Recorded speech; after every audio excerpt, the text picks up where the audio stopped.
할렐루야. 네, 반갑습니다. 현장 예배에 오신 여러분, 그리고 각 가정에서 주님을 사모함으로 예배 자리 가운데 나오신 여러분을 주님의 이름으로 축복하고 환영합니다. 우리 옆에 계신 분들, 함께 예배드린 우리 가족들에게 같이 한번 인사합시다. 사랑합니다, 축복합니다 인사하시겠습니다. 네, 우리가 서로 사랑을 고백했는데요, 하나님의 그 큰 놀라운 사랑이 있기에 우리가 그 사랑의 띠로 묶여져서 서로 사랑을 고백하게 되는 줄 믿습니다. 하나님 여러분 사랑하신 줄 믿으십니까? 여러분 그 하나님의 그 사랑에 반응하며 우리도 그 사랑하는 마음으로 이 시간 예배하면 좋겠습니다. 그 마음을 주님 앞에 온전히 드리며 우리 다 같이 이 시간 사도신경으로 우리의 믿음을 고백하며 주님 앞에 나아가시겠습니다. 전능하사 천지를 만드신 하나님 아버지를 내가 믿사오며 그 외아들 우리 주 예수 그리스도를 믿사오니 이는 성령으로 잉태하사 동정녀 마리아에게 나시고 본디오 빌라도에게 고난을 받으사 십자가에 못 박혀 죽으시고 장사한 지 사흘 만에 죽은 자 가운데서 다시 살아나시며 하늘에 오르사 전능하신 하나님 우편에 앉아 계시다가 저리로서 산 자와 죽은 자를 심판하러 오시리라. 성령을 믿사오며 거룩한 공예와 성도가 서로 교통하는 것과 죄를 사하여 주시는 것과 몸이 다시 사는 것과 영원히 사는 것을 믿사옵나이다. 아멘. 은혜 주신 하나님 너무나 감사합니다. 우리 낮은 자 가운데 함께 임하여 주시고 오늘도 우리에게 새 힘 주시는 그 하나님, 우리 함께 찬양하시며 주 앞에 나아갑시다. 함께 찬양하겠습니다.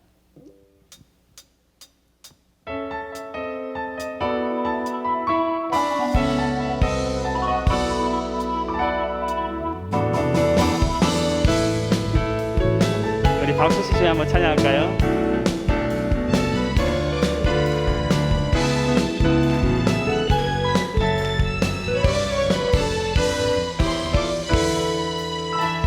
나의 가장 낮은 마음 주님께서 기뻐하시고 작은 일에 큰 기쁨을 느끼게 하시는도다. 내가 지쳐 무력할 때 주님 내게 힘이 되시고 아름다운 하늘나라 내 맘에 주시는도다. 우리에게 축복하신 하나님 사랑 낮은 자를 높여주시고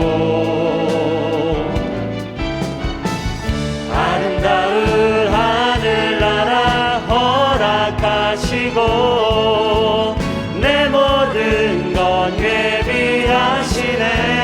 우리 전심으로 찬양합시다. 찬양함의 기쁨은 감사함의 평안은 강구함의 하나님 알도록 하셨네. 찬양함의 기쁨은 감사함의 평안은 강구함의 하나님 알도록 하셨네. 다시 한번 처음부터 찬양합시다. 나의 가장 낮은 마음 주님께서 기뻐하시고 작은 일에 큰 기쁨을 느끼게 하시는도다. 내가 지쳐 무력할 때 주님 내게 힘이 되시고 아름다운 하늘나라 내 맘에 주시는도다. 우리에게 축복하신 하나님 사랑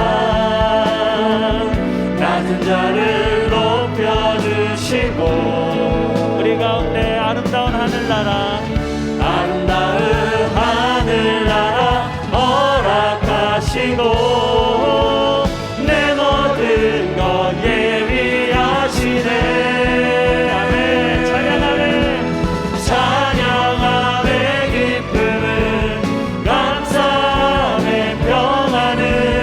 강구함의 하나님 알도록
함께 찬양과 감사 박수 올려드립시다. 할렐루야.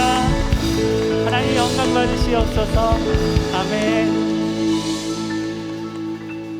여러분, 우리가 살아가는 이 땅 가운데 오직 우리 가운데 주님밖에 없음을 고백하십니까? 여러분, 우리 그 대답으로 주님 앞에 찬양하며 나아갑시다. 이 땅에 오직 주밖에 없습니다. 같이 고백하며 나가겠습니다. 이 땅에 오직 주밖에 없네. 그 무엇도 나를 채울 수 없네. 주님의 평안 내 안에 있네. 그 누구도 빼앗을 수 없네. 아멘. 이 땅에 오직 이 땅에 오직 주밖에 없네. 그 무엇도 나를 채울 수 없네. 주님의 평안 내 안에 있네. 그 누구도 빼앗을 수 없네.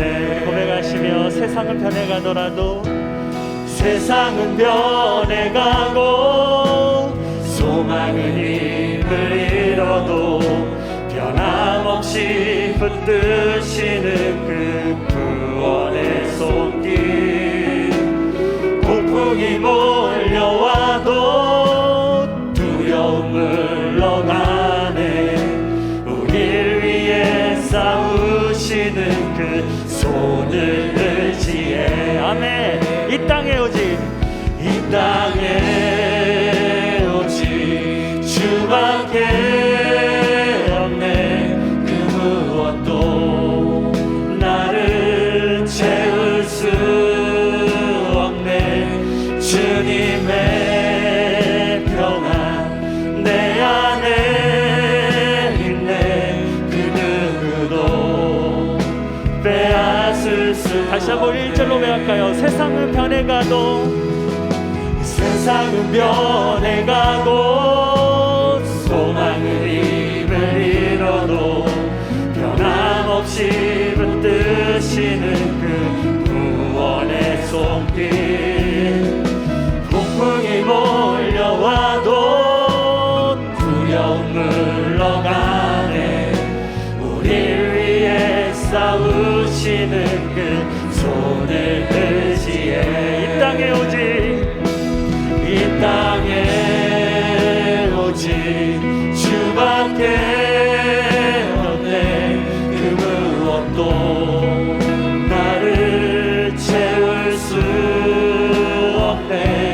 주님의 평안 내 안에 있네. 그 누구도 빼앗을 수. 2절로 외갑시다. 이 세상 어디에서 이 세상 어디에서 평안을 찾을 수 있나. 목숨까지 내어주신 그 깊은 사랑을 우리가 말해왔고 꿈꾸어왔던 미래가 그 한없는 사랑 안에서 열리고. 우리 목소리를 높여 고백합시다. 이 땅에 오직 이 땅에 오직 주밖에 없네. 그 무엇도 나를 채울 수 없네. 주님의 평안 내 안에 있네. 그 누구도 빼앗을 수 없네. 이 땅에 오직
다시 우리 이 마음으로 주님 앞에 고백하며 나아가시면 좋겠습니다.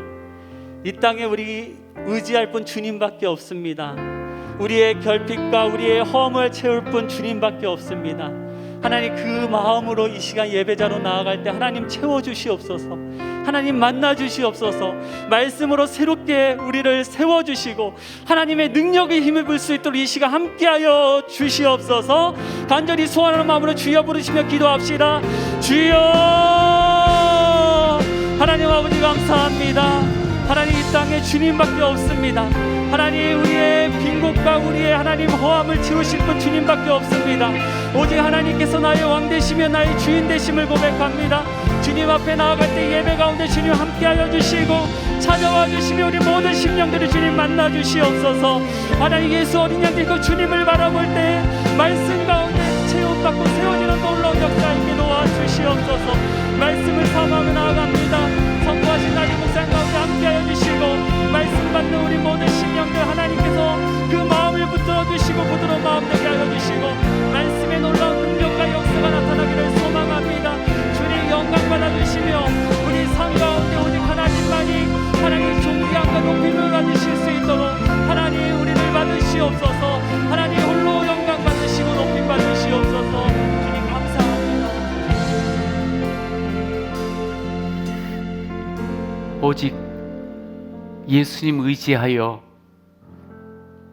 오늘 주 앞에 나왔습니다. 주님, 우리에게 오직 예수님밖에 없음을 고백합니다.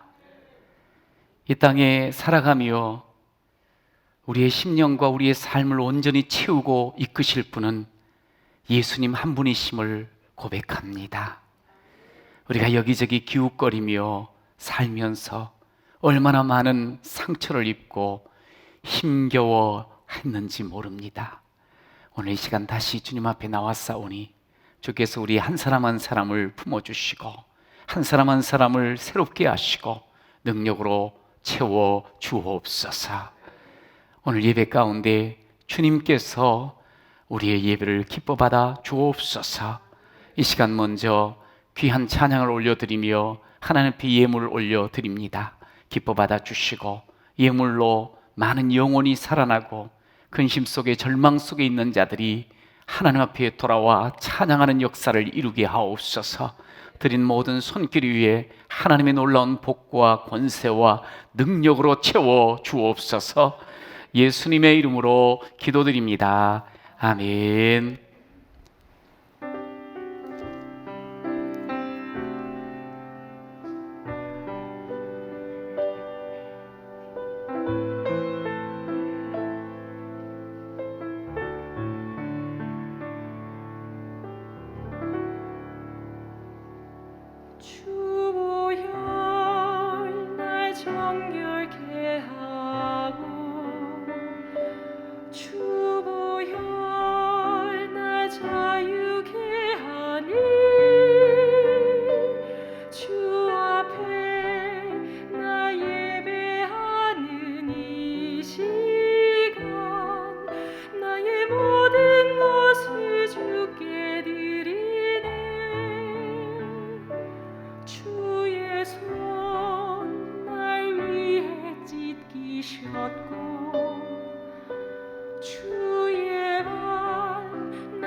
주를 위해 산 것이라.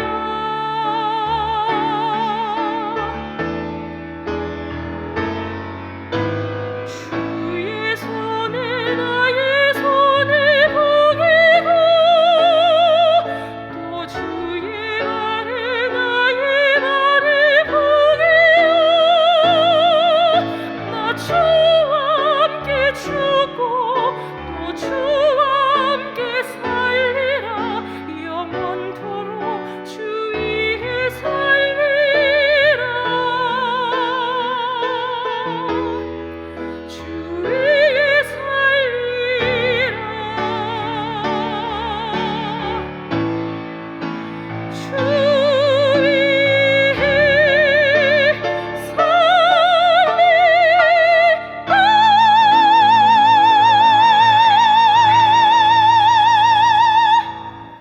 아멘.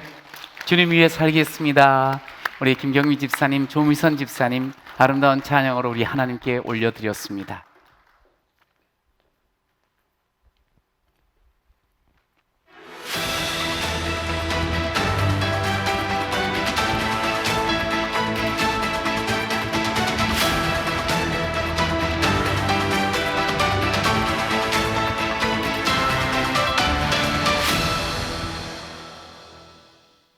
(9월 12일) 주평강교회 소식입니다.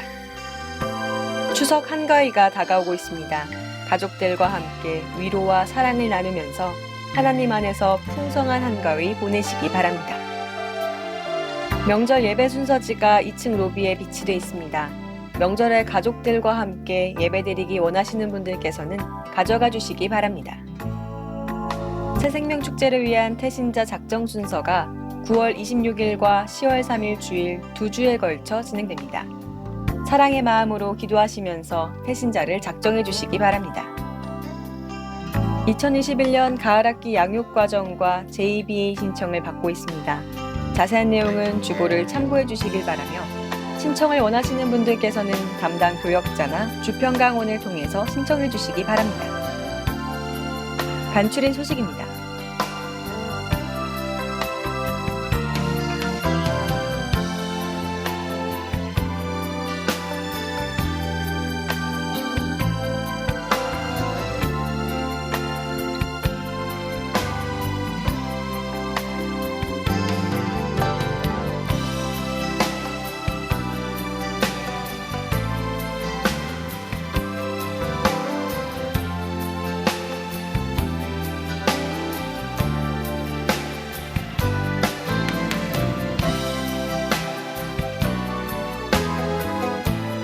성도의 동정입니다.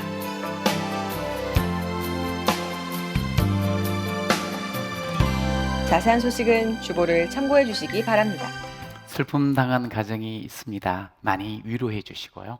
또 이사가는 가정들, 또 좋은 일이 있는 그런 가정들 또 축하해 주시고 축복해 주시면 감사하겠습니다. 여러분 주보 안에 보면 이 삽지된 주정차 탄력 운영 구간 지정 요청 동의서라는 것이 하나 있어요. 저희가 이렇게 이제 예배를 드리면서 주일날 되면 주차가 많이 부족했던 그런 시절들이 있어요. 요즘은 좀 식구들이 적게 나오니까 괜찮은데, 그런데 이제 다산동에 있는 예정교회가 지금 이제 우리랑 똑같은 그런 주차의 어려움을 겪고 있어가지고 주일날만 좀 이렇게 탄력적으로 주변 도로를 사용할 수 있었으면 좋겠습니다 하는 그런 탄원을 같이 좀 동참해달라 요청을 했어요. 우리도 동병상련을 알았기 때문에 같이 이렇게 해주려고 해요. 그래서 여러분들 남양주에 거주하신 분이면 누구든지 해당이 되니까 오늘 예배를 드리고 난 뒤에 제가 이따 축도하고 나서 잠시 시간을 가질 거예요. 그때 한 30분 정도 이름하고 전화번호 주소만 쓰시면 됩니다. 지금 물론 쓰셔도 되는데 그렇게 쓰셔서 나가시면서 제출해 주시면 감사하겠습니다. 네, 서로를 돕는 겁니다. 네, 고맙습니다. 오늘 요한복음 14장 1절에서 6절 말씀을 함께 읽도록 하겠습니다.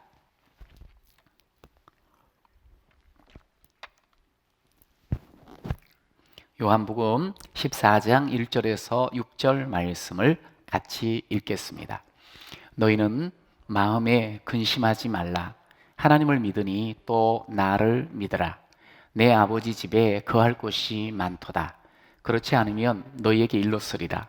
내가 너희를 위하여 거처를 예비하러 가노니 가서 너희를 위하여 거처를 예비하면 내가 다시 와서 너희를 내게로 영접하여 나 있는 곳에 너희도 있게 하리라. 내가 어디로 가는지 그 길을 너희가 아느니라. 도마가 이르되 주여 주께서 어디로 가시는지 우리가 알지 못하거늘 그 길을 어찌 알겠사옵나이까. 예수께서 이르시되 내가 곧 길이요 진리요 생명이니 나로 말미암지 않고는 아버지께로 올 자가 없느니라. 아멘. 샬롬. 네. 네. 제가 유독 이 샬롬이라는 인사를 많이 합니다. 안녕, 또 평안이라는 그런 히브리 말로 서로 인사를 하는 그런 내용인 말인데요. 특별히 요즘은 이 코로나의 어려운 시기를 지나다 보니까 더더욱 하나님의 평안이 여러분에게 가득하기를 바라면서 샬롬이라는 인사를 같이 나누게 되네요. 우리 이제 옆에 분들과 한번 서로 반갑게 얼굴을 이렇게 밝게 보면서 서로 보이면서 샬롬 한번 인사합시다. 샬롬. 서로 네. 아유. 너무 좋네요. 네. 오늘은 요한복음 30번째 말씀을 나누는 시간입니다.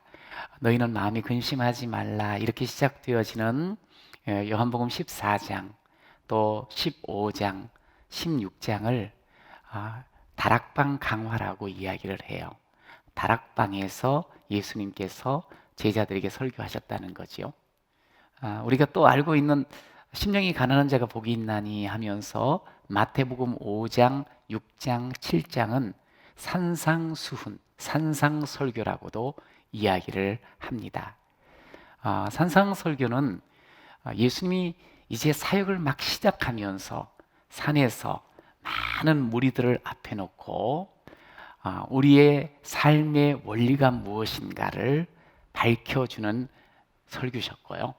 그리고 이 다락방 강화는 이제 3년의 공생애를 지나고 나시고 이제 십자가를 곧 지게 되시는 거예요. 이 방을 나가면 이제 잡히시거든요. 그런데 그곳에서 제자들에게 이제 많은 사람들이 아니라 제자들에게 말씀을 전하시는 내용이에요. 여러분들 이 귀한 두 설교는 성경의 핵심을 이야기할 뿐만 아니라 우리 인생이 살아가는 삶의 원리와 영적인 원리를 잘 말씀을 하고 있어요. 그래서 여러분들이 인생 살다가 성경 말씀이 꼭 필요하다. 항상 필요하지만 유독 오늘 또 성경을 읽고 싶다. 정말 말씀을 듣고 싶다 할 때는 이 마태복음 5, 6, 7장, 요한복음 14, 15, 16장을 좀 더 이렇게 많이 살펴보면 크게 힘이 되어지고 또 이렇게 살면 되는구나 지혜를 얻게 될 겁니다. 오늘 14장은 예수님께서 이제 너희들을 떠나겠다. 13장에 성찬식, 세족식을 하면서 서로 사랑하라 말씀하면서 이제 떠나신다고 예고를 했거든요.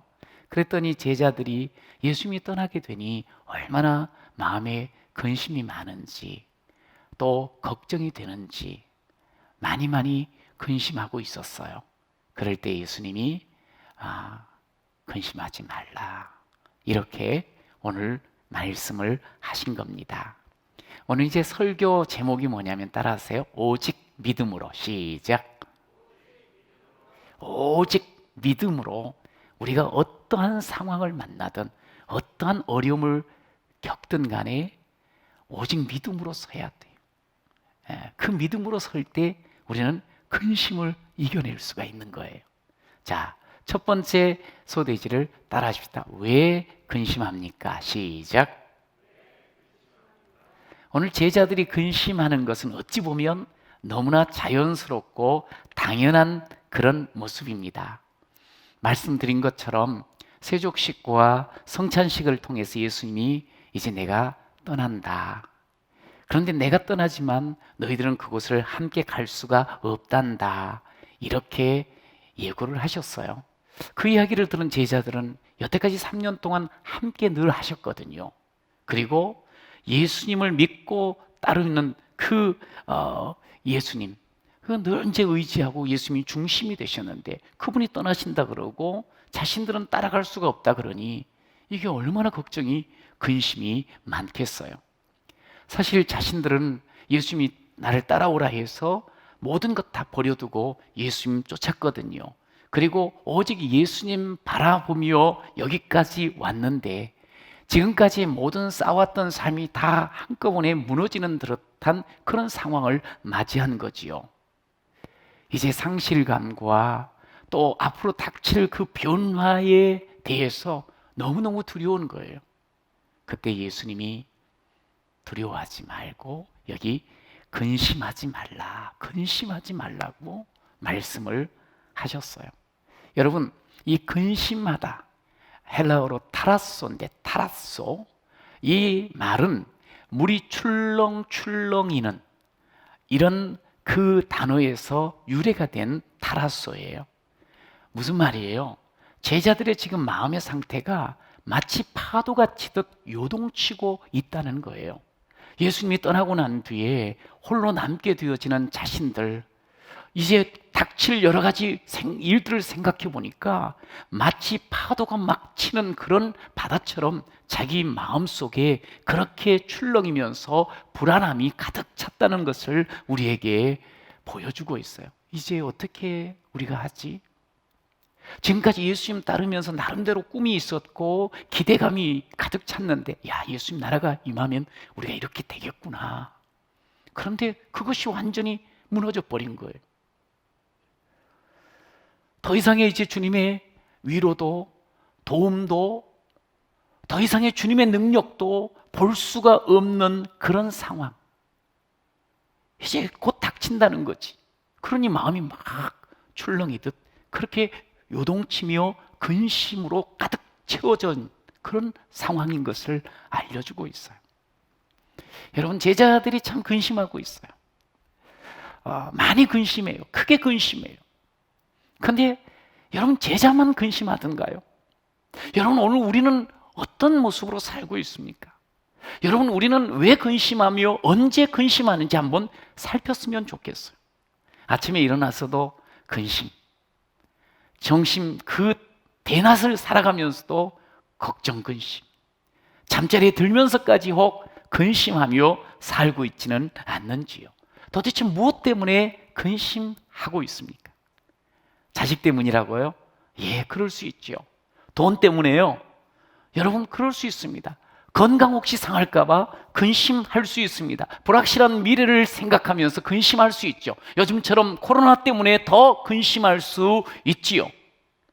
나라와 민족을 가만히 바라보고 있는데 너무너무 걱정이 되어지고 근심이 되지요. 사실 온통 근심할 것밖에 없는 것을 우리가 알 수 있어요. 그런데 여러분, 제가 근심하는 사람의 이렇게 특징을 좀 보니까 문제 때문에 근심하는 것보다도 근심하기 때문에 그 삶이 더 어려워지고 문제가 생기는 모습들을 많이 보게 돼요. 그냥 습관적으로 근심하는 것 때문에 인생이 더 어려워지는 모습들을 본다, 이 말씀입니다. 여러분 봐보세요. 돈 때문에 돈이 내가 없어서 막 근심을 했어. 그런데 어느 날 더 돈이 내 수중에 들어온 거예요. 그러면 이제 근심이 싹 사라져야 되잖아요. 그런데 돈이 또 많아지면 어떻게 돼요? 또 불안해지는 거예요. 그 돈 혹시 누가 어떻게 할까 봐. 참 남보다 앞서가고 싶어요. 성공하고 싶어요. 전전긍긍했어요. 그것 때문에 골머리를 썩으며 정말 열심히 살았어요. 드디어 성공을 했어요. 남보다 훨씬 앞에 서게 됐어요. 그런데 그 뒤에는 그럼 근심이 하나도 없어지던가요? 아니지요. 혹시 이 자리 또 누가 치고 들어올까 봐 더 불안해하는 모습들을 우리는 볼 수가 있습니다. 사실 인생이 끊임없이 근심하고 끊임없이 염려하고 끊임없이 걱정하고 끊임없이 불안할 수밖에 없다는 거지요. 무슨 일 생길까 봐 아직 나타나지도 않았는데도 불구하고 미리미리 근심하고 걱정하는 그런 모습들을 우리가 참 많이 봅니다. 여러분, 그런데 이렇게 우리가 잘 아는 근심에 대해서 성경은 말씀을 하고 있어요. 잠언 12장 25절을 한번 같이 읽어봐요. 근심이 사람의 마음에 있으면 그것으로 번뇌하게 되나. 근심이 사람 마음속에 딱 들어오면 사람이 아주 지혜로워지는 것이 아니고 번뇌하게 돼. 고민이 많아. 너무 복잡해져. 번뇌하다 보니까 잠을 제대로 잘 수가 없어. 잠을 제대로 자지 못하니 판단이 흐려져요. 여러분 보세요. 욥기는 이런 말을 했어요. 내 눈은 근심 때문에 어두워지고 나의 온 지체는 그림자같이 되었다고 말을 하고 있어요. 너무 근심이 오니까 눈이 어두워지는 거예요. 어떤 문제가 있을 때 그것을 제대로 판단할 수가 없다는 거지요. 여러분, 이 말씀이 뭐예요? 성경은 근심은 우리 인생에 있어서 도움이 되지 않다는 거예요. 쓸데없다는 거예요. 오히려 해를 가져오고 오히려 몸을 해치고 그리고 어둠 속에서 우리가 제대로 판단을 할 수 없게 되어진다는 거예요. 근심 하면 안 된다는 거지. 근심은요, 어떤 의미에서 암보다 코로나보다 더 무서울 수가 있어요. 우리를 서서히 잠식해 가니까. 여러분, 9월 10일이 무슨 날인지 혹 아시는지? 엊그저께인데 이 날이요, 세계 자살 예방의 날입니다. 세계 도처에 많은 사람들이 스스로 목숨을 끊는 것이 매일처럼 일어나잖아요. 근데 사실 생명보다 귀한 것이 없는데, 목숨보다 귀한 것이 없는데, 그래서 전 세계에 스스로 목숨 끊는 것을 예방하자. 왜? 생명보다 더 귀한 것이 없으니까. 그렇게 해서 이 날을 제정을 한 거예요. 물론 우리나라도 이 날이 자살 예방의 날이에요. 2011년에 국가적으로도 가만히 보니까 자살을 함으로 가정에서도 문제가 있고 주변 사람이 너무 힘들고 엄청난 해롭게 할 뿐만 아니라 낭비의 요소들이 너무 많잖아요. 그래서 어떻게 하든지 이렇게 죽지 않는, 그런데도 불구하고 우리나라가 여러분 이미 알고 있다시피 자살률이 OECD 국가 중에 계속 1위예요. 1위. 그리고 이 자살이 우리의 사망 원인 중에 있어서 거의 그 꼭대기에 차지하고 있어요. 암, 이렇게 뇌혈관 질환, 이런 그 면들과 거의 비슷하게. 여러분, 그런데 이 자살을 하게 되면 일단 주변 사람이 너무 고통스럽거든요. 그리고 사회적인 이 비용이 엄청난 낭비가 돼요. 그래서 그런 것도 있지만 생명이 너무 소중하니까, 그래서 미리미리 예방을 하며 지나면 좋겠다 해서 그날서부터 지금은 예방 주간이에요. 여러분, 이렇게 법적으로도 참 이것이 안 된다, 예방해야 된다 제정이 되어 있는데, 사실은 그 이전에 우리는 이 생명의 주인은 오직 하나님 한 분밖에 안 계십니다. 할렐루야. 하나님이 생명을 주관하시는 분이, 내가 함부로 할 수 있는 것이 목숨이 아니라는 거예요. 우리는 명확하게 알아야 돼요. 여러분, 그런데 왜 사람들은 이렇게 죽어가는가 한번 생각을 해보세요. 다른 게 아니에요. 걱정하는 거예요. 근심하는 거예요. 우울해지는 거예요. 여러분, 걱정, 근심에 사로잡히면요, 사람이 봐야 할 것을 보지 못하는 거예요. 여러분, 안개가 낀 도로를 우리가 가다 보면 앞이 캄캄합니다. 보이지가 않습니다. 그런데 안개가 걷히면 여기에 이런 나무가 있었구나, 저런 건물이 있었구나, 이게 눈에 확 들어와요. 안개가 끼었다고 해서 있는 것들이 없어진 것이 아니에요. 단지 눈이 가려워진 것뿐이에요. 여러분, 우리가 어려움을 겪게 되어지고 근심이 찾아오면 사실은 끝난 게 아닌데 우리는 끝난 것이라고 여기는 경우들이 너무 많이 있는 거예요. 눈을 가린다는 거예요. 벗겨지거든. 안개 금세 벗겨지거든. 여러분, 우리가 아주 큰 어려움을 겪게 되면 예수를 믿는 우리들조차도 이런 이야기를 해요. 예수님이 정말, 하나님이 정말 계시는지, 지금 나와 함께 하시는지 의심을 하게 되고 하나님의 계심에 부정할 때가 있습니다. 여러분, 어려움만 보고 근심에 사로잡히면 하나님도 보이지가 않는다는 거지요. 당연히 우리의 미래도 우리의 희망도 보이지가 않습니다. 그러다 보니까 생각해, 난 끝났네, 나는 죽었네, 나는 아무 소망 없네. 이 근심에 가려지니까 완전히 끝난 것으로 여긴다 이 말이에요. 여러분, 그러면 이렇게 근심을 하고 나면 인생이 정말 행복해지고 점점 더 잘 되지던가? 아니지요. 여러분, 근심으로 인하여서 나 자신도 우리 옆에 있는 가족들도 너무너무 불행한 삶으로 끌고 가버리잖아요. 이거 참 무서운 거예요. 왜 근심합니까? 그런데 근심하고 있잖아요, 우리가. 이유가 도대체 뭐냐는, 오늘 성경은 우리에게 분명하게 밝혀요. 하나님을 보지 못하면 우리는 끊임없이 문제 속에, 어려움 속에 근심에 사로잡힐 수밖에 없다는 거예요. 오늘 그래서 너희는 마음에 근심하지 말아라. 어떻게 하면 근심하지 않을 수 있냐? 하나님을 믿으니 또 나를 믿으라. 자, 따라하세요. 하나님을 믿으니 또 나를 믿으라. 하나님을 믿고 예수를 믿으면 우리 속에 근심이 떠나는 줄로 믿습니다. 여러분, 하나님을 믿지 않고 예수를 믿지 않으면 끊임없이 삶 속에서 근심에 사로잡힐 수밖에 없다는 거예요. 작은 일만 생겨도 가슴이 두근두근, 잠도 못 자, 가슴에 통증이 막 오고. 여러분, 근심이 우리를 사로잡잖아요. 그러면 병까지 생기는 거예요. 오늘 주님께서 우리에게 말씀하세요. 우리를 사랑하시니까. 물론 근심할 수 있는 여건이 있었어요. 그럼에도 불구하고 말씀을 해요. 근심하지 말아라. 너희들 나를 믿지 않냐? 나를 믿으면 곧 하나님을 믿는 거야. 여러분, 하나님을 믿을 때, 하나님을 바라보게 되면 우리는 근심이 사라지게 됨을 믿으시길 바랍니다. 여러분, 하나님이 보이잖아요. 그럼 하나님이 행하신 일들이 낱낱이 보이는 거예요. 하나님이 우리를 얼마나 사랑하시고 우리를 얼마나 함께 하시며 이끌어 주셨나, 그것이 보이는 거예요. 하나님을 보셔야 돼요. 믿음으로. 혹 근심이 찾아오거들란 예수 그리스도의 이름으로 물리치셔야 돼.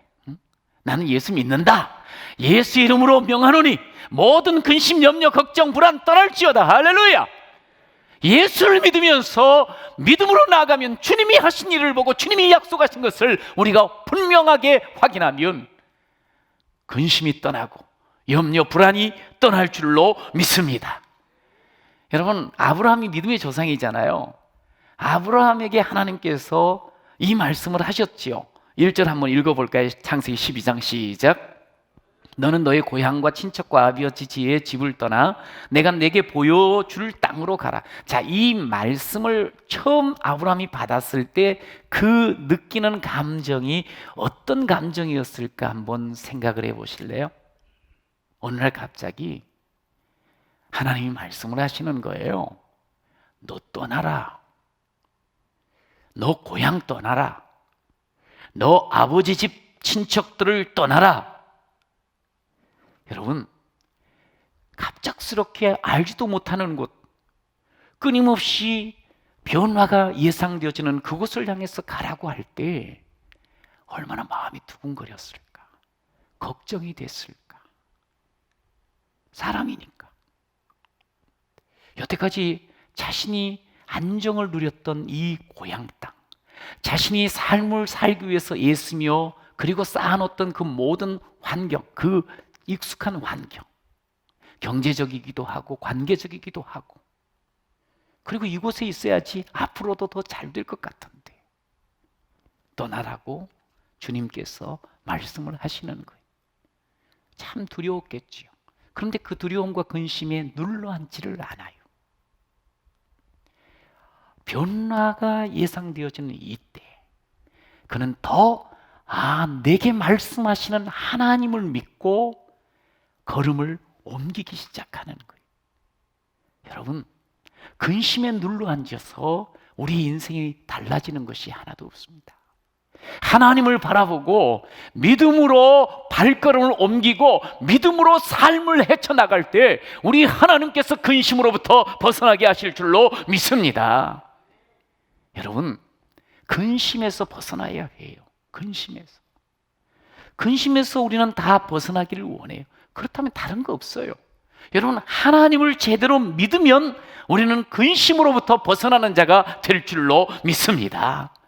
염려와 근심이 많은 우리에게 주님께서 말씀하셨잖아요.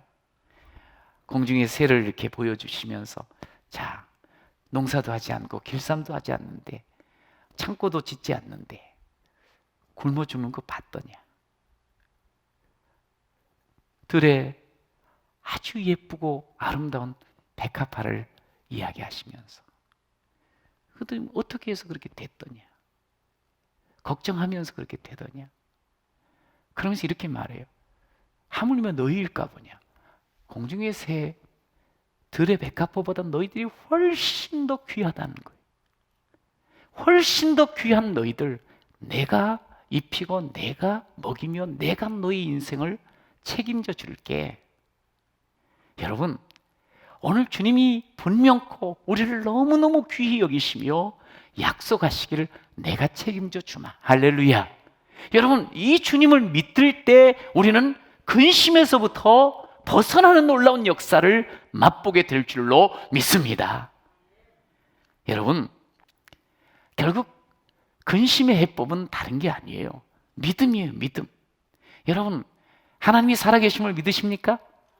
살아계신 그 하나님께서 오늘 여러분을 사랑하심을 믿으십니까?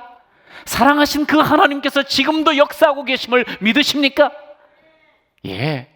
여러분, 우리가 분명코 이 믿음 속에서 우리는 근심을 완전히 벗어날 수가 있어요. 하나님은 우리를 지으신 분이잖아요. 창조하신 분. 하나님은 우리를 원하시는 분이잖아요. 항상 우리와 함께 하기를 원하시는 그 하나님. 하나님은 너를 인도하는 분, 광야에서도 폭풍 중에도 하나님은 나를 인도하는 분, 푸른 초장으로 인도하신단다. 여러분, 하나님의 인도하심을 믿으시길 바랍니다. 하나님은 여러분을 사랑하시고요, 하나님은 그 사랑을 절대로 거두지 아니하시고요, 하나님의 자비하심과 하나님의 사랑은요 신실하시며 끝까지 함께하여 주실 줄로 믿습니다. 여러분, 하나님을 믿으셔야 돼요. 사람 믿지 마십시오. 돈 믿지 마십시오. 권력 믿지 마십시오. 내 지식과 경험을 믿지 마십시오. 내가 가지고 있는 재주라든가 내 능력을 믿지 마십시오. 예수를 믿으셔야 됩니다. 오직 하나님을 믿으셔야 돼요. 그래야지 내 삶이 어떠한 근심도 이겨낼 수 있고 그 근심의 뿌리까지 뽑혀지는 역사가 일어날 줄로 믿습니다. 여러분, 내가 믿는 예수, 근심을 없애줄 예수는 어떤 분이신가요? 히브리서 4장 15절에 이렇게 우리에게 말씀합니다. 같이 읽어보지요. 시작. 우리에게 있는 대제사장은 우리의 연약함을 동정하지 못하실 리가 아니요 모든 일에 우리와 똑같이 시험을 받으신 이로되 죄는 없으시니라. 예수님이 우리를 너무 잘 아신다는 거예요. 우리를 너무 많이 이해하신다는 거예요. 왜냐하면 육신으로 오셔서 예수님이 육체로 사셨기 때문에 우리가 이럴 때 근심하겠구나, 이러면 걱정하지, 이러면 염려하지, 이러면 두려워하지, 예수님이 너무 우리를 잘 아신다는 거예요. 우리를 잘 아시기 때문에 나는 잘 모르겠다, 네가 알아서, 그러질 않으신다는 거예요. 우리를 동정하시며 우리의 모든 그 근심거리를 주께서 해결해 주시는 분이시라는 거예요. 여러분, 살다 보면 근심되는 수많은 문제들을 만나게 되죠. 별의별 문제가 우리 앞에 드러납니다. 그 중에 가장 커다란 문제, 우리의 가장 커다란 근심은 다른 게 아니에요. 죄 때문이죠. 죄.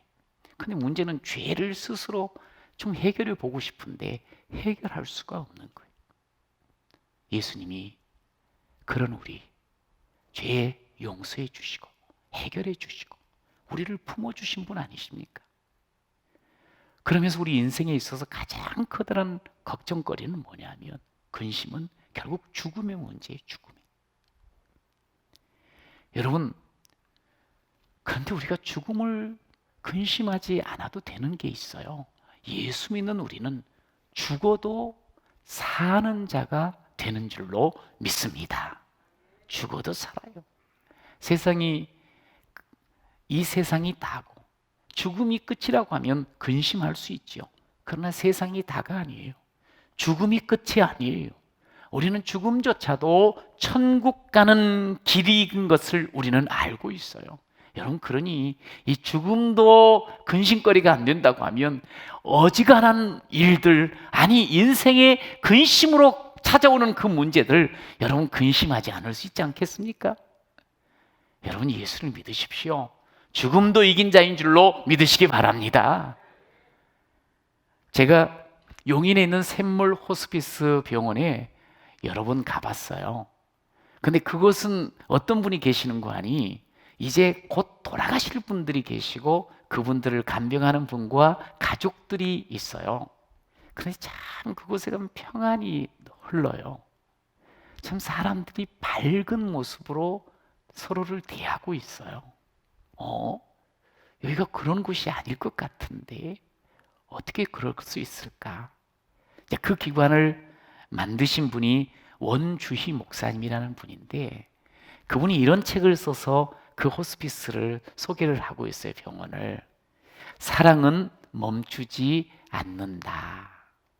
이분이 죽음에 대한 문제로 아주 고민이 많고 씨름했던 사람이에요. 그런데 해결책을 찾았어요. 하나님께서 죽음을 해결해 주셨구나. 우리의 가장 커다란 고통인 이 죽음을 해결해 주셨구나. 그러면서 주님을 만나 그의 인생이 새롭게 되어졌어요. 그런데 그가 그 주님을 만나 새로워진 삶 속에서 사명으로 받은 게 있어요. 그게 뭐냐면, 모든 사람이 자기처럼 죽음 때문에 고민하고 그 죽음 앞에 두려워하잖아요. 그런데 이 죽음이 결코 고통으로 그냥 망하는 것으로 끝나지 않은 것을 자신이 알았지요. 하나님께서 사랑해 주신 그 사랑 때문에 죽음은 결국 천국으로 이사하는 과정이라는 것을 알았기 때문에 그 죽음 앞에서도 평안하고 은혜를 누리도록 도와주는 이 사역을 그가 시작하게 됐다는 거지요. 그래서 이제 말기암으로 고통하는 자, 그 옆에서 같이 힘들어하는 그 가족들을 도리어 참 은혜 가운데 평안 속에 맞이할 수 있도록 그 어려운 시간을, 그러다 보니 이 샘물 호스피스에서는 아주 희망찬 이야기가 가득 채워지고 흘러 넘치는 모습을 볼 수가 있습니다. 여러분, 두려움 없이 근심 없이 마지막을 맞는 이유는 다른 게 아니에요. 하나님이 사랑하셔서요. 오늘 본문에 나와 있는 것처럼 하나님께서 우리가 거할 처소를, 이 거처를 준비해 주시니까. 여러분, 2절에 보니 내 아버지 집에 거할 곳이 많도다. 시작. 내 아버지 집에 거할 곳이 많도다. 여러분, 예수를 믿게 되잖아요. 그러면 눈이 열려가지고 아버지 집을 보게 되는 거예요. 세상이 단 줄 알았어요. 여기만 보이니까. 근데 예수를 믿고 나니 내가 영원히 거할, 내가 다시 돌아갈 고향이 보이는 거예요. 새 하늘과 새 땅, 예수님께서 신부를 위하여 신랑이 준비한 것 같이 그렇게 준비되어진, 이제는 모든 악이 제거되어지고 모든 불행이 사라진 바로 그곳, 기쁨과 소망과 행복이 가득한 그곳, 예수님께서 준비하시는 이곳, 그곳을 바라보고 살다 보니 근심이 힘을 잃어버리는 거예요.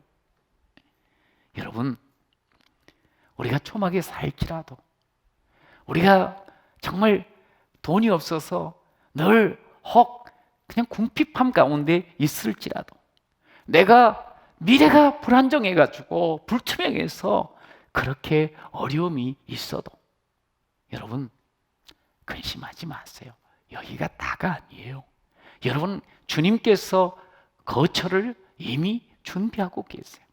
여러분 이 말씀을 드리니까 야 이거 우리 다 죽어야지만 가는 아니에요. 여러분 죽음도 이렇게 준비하신대 주님. 어떤 어려움과 문제와 근심거리도 주님께서 풀어주시고 주님께서 새로운 거처를 마련하여 주시는 줄로 믿습니다. 여러분 이것을 확실히 알아야 돼요. 오늘 이제 주님이 이렇게 하신다 그랬는데도 도마가 물어봐요. 5절에 주님 어디로 가시는 거예요? 제가 알 수가 없네요.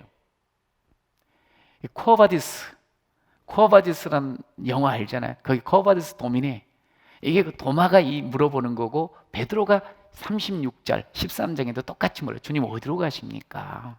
주님이 떠나신다 그러니까. 완전히 떠나버리면 우리는 그럼 홀로 남는 것 아닙니까? 우리는 어떻게 살아가야 될까요? 여러분 그런데 베드로와 도마만이 묻는 게 아니에요. 예수를 제법 오래 믿고 직분도 받고 성경도 제법 안다고 하는 사람도 조금 어려움이 있으면 주님 어디 계시냐고, 어디 가셨냐고 그렇게 묻는 경우가 많아요. 그러면서 근심에 사로잡히는 거예요. 여러분 하나님께서는요 그리스도 예수를 통해서 우리를 사랑하여 주신 줄로 믿으시기 바랍니다. 여러분 하나님의 사랑을 우리가 확실히 붙잡고 산다고 하면 하나님은 우리를 어떻게 대하시던가요? 문제와 근심 가운데 버려두지 않으시지요. 반드시 벗어나게 하시지요. 여러분 그 하나님이, 그 사랑의 하나님이 지금도 살아계신 줄로 믿습니다. 여러분 이 믿음을 가진다면 우리는 어떤 상황 속에서도 근심에 쌓일 수 없는 거예요. 근심에서 벗어나는 거지요. 근데 여전히 하나님을 우리가 믿는다고 하면서 우리 속에는 아직도 어떤 우리 인간의 본성이 있거든요. 아담 이후의 인간의 본성은 하나님을 등져버린 거예요. 죄 때문에. 등지니까 빛 대신 주님을 등지니 당연히 어둡지요.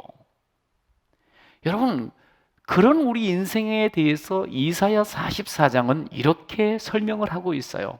같이 18절을 읽도록 하겠습니다. 그들이 알지도 못하고 깨닫지도 못하면 그들의 눈이 가려서 보지 못하며 그들의 마음이 어두워져서 깨닫지 못하며. 그러니까 이게 참 하나님을 믿고 제대로 보면 깨닫기도 잘하고 보이기도 하는데 그렇지를 않으면 문제로 인해서 근심으로 해서 눈이 어두워지고 그리고 깨닫지를 못하는 거예요. 기껏 해야지 내 시력으로만 보이는 것만 보는 거예요. 여러분 보이는 것으로 우리가 인생 살아가는 게 아니거든요. 보이지 않는 영적 세계를 볼 수 있어야 돼요. 여러분 영적 세계를 우리가 정말 경험할 수 있는 사람이, 깨달을 수 있는 사람이 돼야 되는 거예요. 그런데 죄의 메인 인생은 못 보는 거예요. 양심도 어두워지고 하나님도 보이지가 않는 거예요. 여러분 그래가지고 오늘 예수님께서 길이 되어 오늘 우리 가운데 오신 줄로 믿습니다. 내가 곧 길이요, 내가 곧 진리요, 내가 곧 생명이라고 말씀하시면서 우리에게 오신 거예요. 이게 예수님을 믿어야 되는 거예요. 여러분 길이 있어야지 우리가 갈 수 있잖아요. 진리를 알아야지 우리가 알 수가 있어요. 생명이 있어야지 우리가 살 수가 있거든요. 예수님이 생명과 진리요 그리고 길이라고 말씀을 하신 거예요. 어디로 가실지, 우리가 어디로 가야 되지, 우리가 어떻게 살아야지 길과 진리와 생명 되신 예수님을 믿게 되면 우리는 정확하게 인생을 근심 없이 살 수가 있다 이 말이죠. 여러분 예수님이 요한복음 10장에 보면 그렇게 말씀했죠. 나는 선한 목자라. 여러분 목자가 있을 때 양은 다른 생각할 필요 없어요. 다른 재주가 필요 없어요. 그냥 목자만 따라가면 돼요. 좋은 목자. 우리가 예수님을 목자로 늘 고백합니다. 선한 목자라고. 우리에게 필요한 것은 많은 정보와 경험이 아니에요. 똑똑한 것이 아니에요. 예수를 잘 따라가면 돼요. 주님께서 들려주신 말씀 잘 듣고 그거 구별하면서 따라가면 되는 거예요. 여러분 우리가 길을 잘 모르잖아요. 선한 목자가 주님께서 내가 길이라고 그랬잖아요. 그럼 길이신 예수님만 그냥 딱 붙어서 살면, 여러분, 우리가 그렇게 주님을 통해서 우리는 하나님의 자녀가 되고요, 그렇게 주님을 통하면 우리의 모든 죄가 다 씻음받고 용서되어지며 하나님의 가족으로 온전히 서게 될 줄로 믿습니다. 오늘 주님이 우리에게 분명히 이렇게 말해요. 내가 곧 길이요 진리요 생명이라. 여러분, 이 문장은 아주 강조되어진 문장이에요. 강조형이에요. 왜 그런 거 아니? 여기에 길, 진리, 생명 앞에 전부 정관사가 붙어 있어요. 헬라어로 해, 호도스, 해, 알레세이아, 해, 조에. 이거는 무슨 말인 거 아니? 하나님께로 갈 수 있는 유일한 그 길, 하나님 앞에서 유일하게 살 수 있는 생명, 하나님 앞에서 유일하게 알 수 있는 그 진리는 곧 예수밖에 없다는 거예요. 예수밖에. 그래서 우리는 예수를 믿음으로 생명 얻고, 예수를 믿음으로 삶을 살며, 예수를 믿음으로 모든 문제를 이기게 되어질 줄로 믿습니다. 오늘 그래서 6절, 나로 말미암지 않고는 아버지께로 올 자가 없다고 못을 딱 박습니다. 내가 곧 길이요 진리요 생명이니 나로 말미암지 않고는 아버지께로 올 자가 없느니라. 지금은 포스트 모던이라 그러죠. 현대 이 후기 시대라 그래요. 여러분, 그런데 이 포스트 모던의 이 흐름 중에 가장 커다란 흐름이 뭐냐면 다원주의예요. 다원주의. 물론 이제 개인주의도 있고 뭐 더 철저한 물질주의가 있습니다만, 그 중에 사상이 뭐냐면 다원주의예요. 진리 그런 게 뭐 있냐? 그냥 우리끼리 서로 합의하고 이 상황에 따라서 우리가 서로 이야기하면 되는 거지. 절대적인 진리를 인정하지 않으려고 해요. 이런 시대다 보니까 가장 많이 도전받는 자가 누군가 아니? 신앙인이에요. 특히 예수 믿는 우리들. 우리는 예수 외에는 구원 없다 그러잖아요. 근데 세상은 그렇게 말을 해. 야, 예수만 믿어야 되는 거냐? 예수만 구원? 많이 길이 있는 거지. 아니, 구원이 오직 한 길만 있다는 게 너무 독선적이지 않아? 부산을 가도 꼭 경부고속도로만 타고 가야 되는 거야? 다른 고속도로가 얼마나 많이 났는데 지방도로도 갈 수 있잖아. 여러분, 그러면서 신앙을 상당히 도전하는 거예요. 예수만 진리냐는 거예요. 예수만 구원의 길이냐는 거예요. 이것이 지금 타락한 인간의 모습을 적나라하게 보여주는 모습이에요. 여러분, 타락하잖아요. 그러면요, 하나님께로 나아가는 길을 잃어버리게 돼 있어요. 여러분, 거짓의 아비인 마귀를 따르면서 진리를 놓쳐버릴 수밖에 없어요. 여러분, 하나님 앞에서 어두워지잖아요. 등 돌리잖아요. 그러면 결국 생명을 잃고 죽음에 이르게 되게 돼 있어요. 죽음에 이르는 거. 여러분, 내 아버지 어머니는 한 분이에요. 우리 뒷집 아저씨가 아버지가 아니고 옆집 아주머니가 엄마가 될 수 없어요. 오직 딱 한 분이에요. 세상에 무수한 별이 많지만 이 지구를 제대로 살리는 것은 태양이에요. 태양. 여러분, 세상 가운데서 나를 살리는 분은 한 분이에요. 그분은 곧 예수 그리스도입니다. 나는 예수를 믿습니다. 시작. 이 분명한 고백이 있어야 돼. 여러분, 그래서 베드로는 이렇게 선언합니다. 사도행전 4장 12절 시작. 다른 이로서는 구원을 받을 수 없나니 천하 사람 중에 구원을 받을 만한 다른 이름을 우리에게 주신 일이 없습니다. 예수만 나의 구원이라는 거예요. 사도 바울도 그렇게 이야기하지요. 하나님도 한 분이요, 또 하나님과 사람 사이의 중보자도 한 분이야. 곧 사람이신 예수 그리스도뿐입니다. 이 말씀을 하셨어요. 모세도 우리 하나님 여호와는 오직 유일한 하나님이라 그랬어요. 요한복음 17장 3절 한번 또 읽어봅시다. 시작. 영생은 곧 유일하신 참 하나님과 그가 보내신 자 예수 그리스도를 아는 것입니다. 오직 예수만을 알고 예수를 믿는 것만이 우리가 영생에 이르는 유일한 길이라는 사실을 알려주고 있어요. 나 외에는 다른 신을 내게 두지 말라. 주님이 분명하게 못을 박아놓는 말씀이에요. 여러분, 우리가 삶을 살면서 세상 우리를 참 많이 흐트리려고 노력을 해요. 그러면서 세상에 매여 근심에 쌓이며 살게 만들어요. 여러분, 그런 세상 속에서 오직 한 분 예수만을 믿고 예수로 인하여서 죽음도 넉넉하게 이김을 경험하면서 삶의 소망 가운데 근심을 이기는 여러분 되시기를 축원합니다. 근심이 그래도 찾아올 때가 있겠지요. 목사인 저도 참 근심할 일들이 많이 있습니다. 그런데 제가 그때마다 근심에 매이지 않으려고 해요. 믿음을 선택합니다. 믿음의 눈을 열고 하나님의 뜻과 하나님의 마음을 더 그때 살피는 거예요. 또 하나님께서 내게 지금까지 함께 해주셨던 그 은혜들을 기억하는 거예요. 눈을 떠서 보는 거예요. 그러면 우리 하나님께서 이렇게 이끌어주신 내 하나님이 앞으로도 나를 이렇게 인도하시지. 하나님을 한 번도 실망시킨 적이 없으신데 내가 생각하지도 못하는 좋은 길, 선한 길을 하나님 반드시 열어주시오.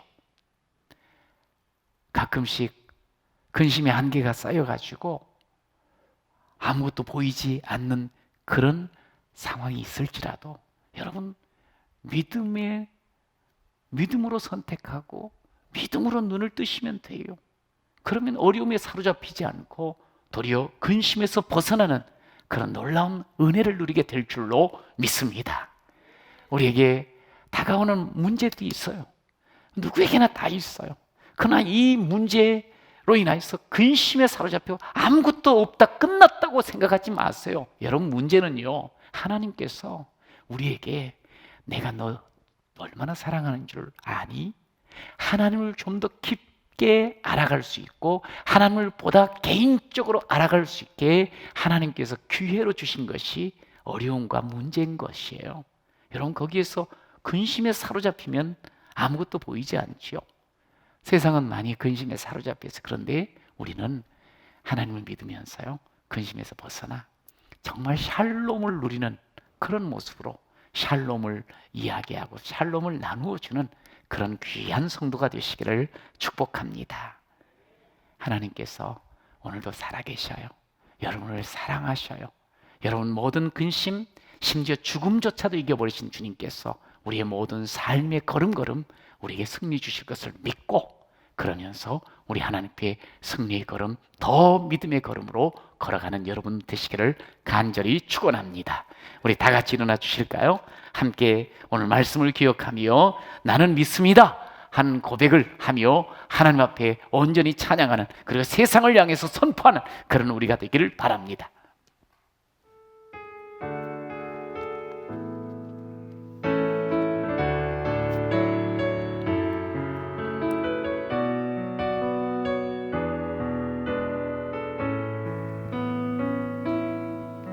내게 허락하신 시련을 통해 나의 믿음 더욱 강하게 자라나고 험한 산과 골짜기 지나는 동안 주께 더 가까이 나를 이끄시네.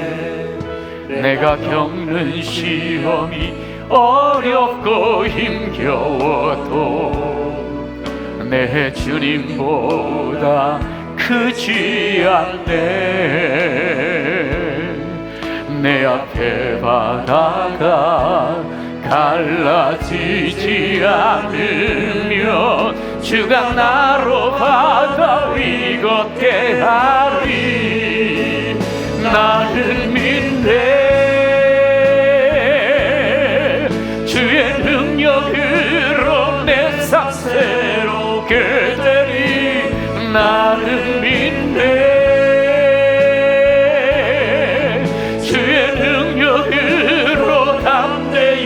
나가리라. 주와 함께 싸워 승리하리라. 날마다 믿음으로 나 살아가. 나는 믿네, 나는 믿네. 주의 능력으로 내 삶 새롭게 되리. 나는 믿네. 주의 능력으로 담대히 나가리라. 주와 함께 싸워 승리하리라. 날마다 믿음으로 나 살아가리. 날마다 믿음으로 나 살아가겠습니다. 주님, 우리의 이 믿음의 고백 주께서 기뻐하여 주시고 주께서 믿음대로 우리의 삶의 길을 열어 주실 줄로 믿습니다. 내 삶이 새로워질 줄로 믿습니다. 담대하게 아버지 하나님이여 근심 없이 나가게 될 줄로 믿습니다. 하나님, 우리의 삶의 어려움과 문제로 인해서 근심에 사로잡히는 자가 아니라 죄를 이기시고 하나님이여 죽음을 이기시고 모든 문제를 풀어버리신 예수를 믿음으로 말미암아 더 담대한 믿음의 걸음을 걷는 자 되게 하여 주옵소서. 오늘 아픔과 고통 가운데 있는 자 있습니까? 오늘 예수를 믿음으로 말미암아 그 모든 아픔과 고통이 떠나게 하시고 근심과 우울이 떠나게 하여 주옵소서. 주여, 오늘 주님 앞에 우리의 삶을 다시 세웁니다. 하나님, 내가 왜 이렇게 근심과 또 걱정에 사로잡혀 있는지, 내게 아무런 도움이 되지 않는 그 걱정 속에 우리가 아버지 묻혀 있을 때가 참 많습니다. 근심하지 말라. 하나님을 믿으니 곧 나를 믿으라 하신 이 말씀을 붙잡고 길과 진리와 생명 되신 주님만을 오직 바라보며 나아가는 저희 모두가 되게 하여 주옵소서. 그래서 하나님 이 땅에서 진짜 승리자로 하나님께 영광 돌리는 존귀한 주의 자녀 삼아 주옵소서. 그렇게 살기를 원하는 저들 하나님 그 가정을 축복하시고 그 자녀의 모든 걸음 또한 믿음의 걸음으로 하나님 근심 없이 두려움 없이 승리의 걸음을 걷게 하시고 모든 삶의 자리에서 오직 하나님의 참 주인 되심과 사랑하심을 온전히 경험하는 믿음의 용사들로 세워지게 하여 주옵소서. 삶의 현장 또한 하나님이 함께 하셔서 열매 맺게도 하시고 형통케도 하셔서 우리 하나님께 마음껏 영광 돌리는 그런 귀한 아들 딸이 다 되게 하여 주옵소서. 우리 주평안교회를 통해서 어둠과 주님 절망 근심 가운데 있는 자들에게 예수 복음 전하여 새로운 생기, 새로운 삶의 자리로 옮겨지는 것을 보게 하여 주옵소서. 대한민국이 코로나뿐만 아니라 여러 가지 일들로 인하여 어둠과 근심에 사로잡혀 있습니다. 믿는 우리들이 같이 기도하고 믿는 우리들이 예수를 믿으면서 근심을 물리치는 그 귀한 삶의 모습으로 우리가 근심보다 더 소망 갖게 하시고 또 기쁨 속에 살아가는 이 민족, 하나님께 쓰임받는 민족으로 세워 주시옵소서. 함께 하심을 감사하고 예수님의 이름으로 기도드립니다. 아멘. 예수님의 은혜와 하나님 아버지의 사랑과 성령님의 역사하심이 오늘 오직 길과 진리와 생명 되신 예수를 믿으면서 우리는 죽음도 이긴 자요, 우리는 모든 문제 가운데 주께서 이미 답을 주셨고 거처를 예비하신 것을 확신하며 근심보다 오직 믿음으로 하나님께 영광 돌리고 삶을 걸어가길 원하는 머릿속에 모든 성도들과 저들의 자녀들과 가정 위에, 일터 위에, 계획 위에, 주평안 교회와 이 땅의 모든 주의 몸된 교회들 위에, 대한민국 위에, 저 북녘의 동포까지 온 땅 복음 전하시는 선교사님과 사역이 열방 위 영원토록 함께 있을지어다. 아멘.